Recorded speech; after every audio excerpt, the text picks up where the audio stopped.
앵커 브리핑 시작하겠습니다. 이제 트럼프 2.0 시대가 시작이 됩니다. 시장에서는요, 기대감도 있고 우려감도 있는 것 같습니다. 왜냐하면 트럼프 당선인의 극단적인 그런 캐릭터, 그런 부분도 있고 글로벌 환경이 또 많이 변화했고, 그리고 트럼프 내각의 주요 방향성도 변화될 것이기 때문에 여러 가지 혼재된 불확실성을 느끼는 듯합니다. 자, 오늘은 트럼프 2.0 시대 수익 탑3를 골라드릴 거고요. 대신증권의 분석을 바탕으로 전해드리도록 하겠습니다. 만나보도록 하겠습니다. 여러분, 앞으로 정책 모멘텀 시장에서 굉장히 중요한 요소가 될 텐데 볼 때 이 부분을 주목하셔야 됩니다. AFPI라는 부분인데요. 이 곳은 미국 우선 정책 연구소입니다. 여기 이제 주요 인사, 내각 트럼프 2기의 주요 인사가 이렇게 배치됐다는 거 일단 보여드리고요. 이들이 누구냐면 트럼프 1기의 추종자들이다. 트럼프에 이렇게 생각하시면 되고, 지금 최근 이쪽에서 나온 발언들이 정책 방향성에 있어서 굉장히 많이 회자가 됐었습니다. 그러니까 이들은 트럼프 1기 때부터 앞으로 트럼프 재집권을 위해서 여러 가지 공약이나 그리고 정책을 좌지우지하는 그런 판을 짠 이들이다. 이렇게 보시면 될 것 같습니다. 그래서 앞으로 뭐 큰 줄기가 있는데 AFPI의 주요 인사들이 내놓은 정책 방향성을 굉장히 주목해서 보시라라는 의미에서 일단 소개해드리도록 하겠습니다. 정책, 외교, 경제, 국방, 안보 굉장히 많은데 제가 3가지 포인트로 줄여왔습니다. 첫 번째 포인트 보도록 하겠습니다. 바로 이겁니다. 에너지 패권 확대 및 인프라 쪽 현대화 기조 이건데, 미국은 여러분 아시다시피 예전에는 에너지 순수입국이었습니다. 그런데 셰일 혁명을 거친 이후에 지금은 에너지 수출국으로 도약을 했습니다. 그러면서 대체 에너지라는 무기를 들고 주요 국가 그 외교적인 위치에서 협상 우위력을 가지려고 굉장히 노력하고 있는 상황입니다. 반대적으로 보면은 수입국 같은 경우에는 압박을 받을 가능성이 있어서 그 부분은 좀 엇갈릴 것 같다라는 생각이 들고요. 3가지 섹터로 정리를 해봤습니다. 첫 번째, 조선 기계 섹터인데 최근 많이 나오는 섹터이죠. 이 해상 유전이나 LNG, 액화터미널, 파이프라인 등 인프라를 확충할 앞으로도 예상이 있는 상황이고요. 그렇다면 LNG 수출이 확대되면 배를 많이 또 만들어야 되잖아요. 운반하기 위해서. 그래서 LNG 운반선이나 원유 운반선을 만드는 조선사의 혜택이 갈 것이다. 이거는 아마 느끼실 것 같습니다. 그리고 LNG 터미널을 건설해야 되잖아요. 그를 위해서 펌프, 밸브, 열 교환기 이런 쪽 기계 업종의 수혜를 가져갈 수 있는 그런 부분입니다. 두 번째는 석유화학, 정유 쪽도 수혜가 예상이 되는데요.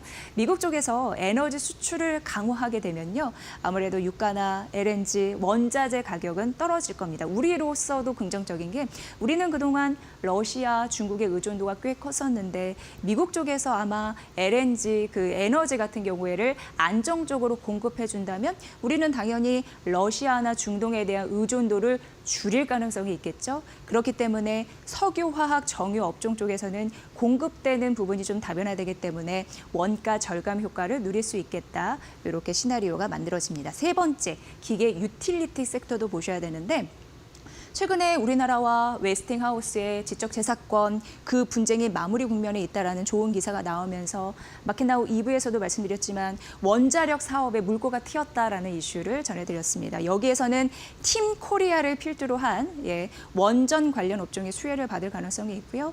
지금 마지막 줄도 굉장히 중요한데 에너지 인프라가 확충이 될 가능성이 굉장히 농후한 상황인데, 지금 미국 쪽에서 전력기기 굉장히 노후화됐고 전력에 대한 쇼티지, 공급 부족 현상이 엄청 심각합니다. 그러면 우리나라 쪽에서 전력 장비 관련 기계 산업의 수혜를 받은데 신규 수주 받으면 그걸 가격으로 정가시킬 가능성이 높거든요. 그러면은 이익단에서 긍정적이겠죠. 그런 흐름들을 보시면 될 것 같습니다. 반대로 친환경 에너지 같은 경우에는 대표적으로 풍력 같은 경우에 좋지 않아요. 왜냐하면 환경 규제를 완화할 거고 보조금을 축소할 가능성이 있습니다. 다만 태양광 산업은 우호적이라고 할 수 있는데, 그래서 미국 내에 태양광 설비가 있는 기업 같은 경우에는 수혜를 입을 가능성이 있으니까 희비가 엇갈리잖아요. 그 섹터는 좀 잘 보시길 바라겠습니다. 두 번째 가보도록 하겠습니다. 두 번째는 바로 이겁니다. 지속적으로 말이 나올 섹터입니다. 대중국, 중국을 견제한다라는 이슈인데, 조선 섹터에서는 함정, 잠수정, 특수선이 수혜를 입을 것으로 보이는데 해군을 증강할 것으로 보이잖아요. 그거 하나 있고 지금 미국 쪽에서는 조선과 철강업이 쇠락을 해서 트럼프가 계속 얘기를 하고 있습니다. 우리나라와 손을 잡아야 된다고. 조선업과 이 동맹국 이게 굉장히 중요하게 생각하고 있는 거고요. 그럼 경쟁국 같은 경우에는 독일이나 일본 생각할 수 있겠지만 우리가 더 유리하다고 합니다. 왜? 위치적인 면에서 산업 측면에서 유리하다고 하니까 우리가 이쪽에서 계속 먹을 거리는 있겠다. 이렇게 표현할 수 있을 것 같고요. 방산 우주항공 같은 경우에는 지금 미국이 중국을 견제해야 되기 때문에 예전 같은 경우에는 전쟁이 많이 일어났던 중동과 동유럽에 힘을 쫙 줬다면 이걸 뺄 것으로 예상됩니다. 그리고 오히려 중국을 견제하기 위해서 인도 태평양에 힘을 더 줄 것으로 예상되는 바입니다. 그리고 지금 각 지역의 지정학적 불안감이 심해지고 있는데 군비를 증가할 것으로 예상되면서 우리나라 같은 경우에도 간접 수혜권에 있다. 이렇게 표현해 볼 수 있을 것 같습니다. 반도체 배터리 디스플레이 같은 경우에는요, 우리나라가 당연히 미국의 눈치를 좀 봐야 될 것으로 예상이 되고요. 트럼프와 시진핑 간의 빅딜 가능성에 대한 시나리오도 그리시는 분들이 있는데 아직은 불확실성이 있습니다. 참고해 보시고요. 철강 화학 같은 경우에는 중국 수출 비중이 높아서 좋지 않은 섹터이지만 한 가지 지금 우리 시장에 충분히 반영돼 있어서 시장에 줄 수 있는 충격은 좀 제한적이라고 판단되고 있는 상황입니다. 세 번째 가보도록 하겠습니다. 세 번째는 바로 규제 완화, 이쪽에 작은 정부 이 섹터인데 제약바이오 섹터입니다. 제약바이오는 빗장을 풀어줄 것으로 예상됨과 동시에 제네릭 의약품 활성화 이게 뭐냐면 만기가 된 오리지널 의약품을 대신하면서 조금 저렴한 제네릭 의약품의 문을 열어주겠다라는 건데 그럼 우리나라 입장에선 땡큐입니다. 바이오 시밀러, 수출 기업, 위탁 생산 개발 업체인 CDMO 이런 부분 기업이 긍정적이라고 하는 거고요. 생물보안법은 중국을 쳐내는 거잖아요. 그럼 우리나라에 반사 이익이 있을 수 있다. 이렇게 얘기를 해볼 수 있습니다. 그리고 항공우주, 수직적 재산권 인전 방안 제한. 이게 좀 어렵지만 수직적 재산권이라고 하는 건 우주, 그 하늘 말하는 겁니다. 그리고 지하 이런 걸 얘기하는 거고요.